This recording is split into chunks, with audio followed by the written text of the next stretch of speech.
السلام علیکم مینوال امید لرم چې تاسو به ټول روغ جوړ به وئ. عزتمنو د پښتو فلم مشهور فلم سټار جاوید ګل عزتمنو په حق باندې رسېدلی دی او راځئ مینوال د هغه مکمل ویډیو تاسو موږ سره په دې چینل کې وګورئ چې تاسو ته پوره معلومات در ورسېږي. دې معلومات نه مخکې زه تاسو ته د یادګیري وکړم تاسو کو چینل زموږ په دې سوپر کلیک چینل کې نوي وئ چینل هم نوي سبسکرایب کړئ.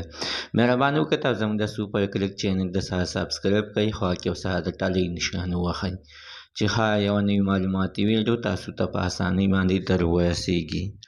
عزتمنو د پښتو فلم مشهور فلم سټار جاوید ګل عزتمنو په حق باندې رسېدلی چې دا څه د تعارف محتاج نه دی. عزتمنو د ډېر کار په د پنجابي فلمونو کې هم کړی دی، په اردو کې هم کړی دی. عزتمنو د چې دا ژوندی او په ځوانۍ کې نو ډېر په جوش کې او هر یو کس په ښه عزت کول. عزتمنو چې مړ شو نو په جنازه کې څه چې په مړي په دوران کې هم څوک نه و چې بیا دغه شانتې عزتمنو په سوشل میډیا باندې اعلانونه وکړل، پښتنو ته یې خبر ورکړو چې په لاهور کې جاوید ګل په حق باندې رسېدلی دی، باید چې د دې تپوس وشي او د ده جنازې ته دې خلکه شرکت ته راوړي، د ده په جنازه کې دې عیني خلکه شرکت وکړي. الله تعالی دې جاوید ګل له هغه جن ښه کړي.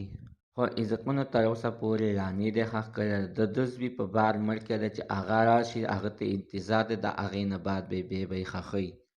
عزتمنو چې ژوندی او هر سړي به یې ښه عزت هم کول او ښه دوا سلام به یې ورسره کول، چې مړ شو نو عزتمنو اوس له څوک نږدې هم نه ورځي. د دغې عزتمنو دغه وجوهات نه الله تعالی بښنې والا دی، الله تعالی دې ولې هغه جن ښه کړي. باید چې زمونږ کو چېرې څوک ورسره نږدې وي عزتمنو په لاهور کې پروت دی، په لاهور کې به د ده نن جنازه وي، خو تر اوسه پورې د جنازې ټیم لا نه ده کېښودلی شوې چې هر یو کس د ده په جنازه کې دې شرکت وکړي. د الله د رضا لپاره الله تعالی دې ټول ده ته دواګانو کې الله تعالی دې ولې هغه جن اوس ښه کړي او الله تعالی دې د کورنۍ ته زړه صبر ورکړي. زموږ د عزتمنو تر نن ورځې معلومات د دې ځای پورې د نوي معلوماتو دپاره د سره زموږ د سوپر کلیک چینل د سره سبسکرایب کړئ، خوا کې او سره د ټلۍ نښان ووهئ چې هر یوه نوي معلوماتي ویډیو تاسو ته په اسانۍ باندې در ورسېږي.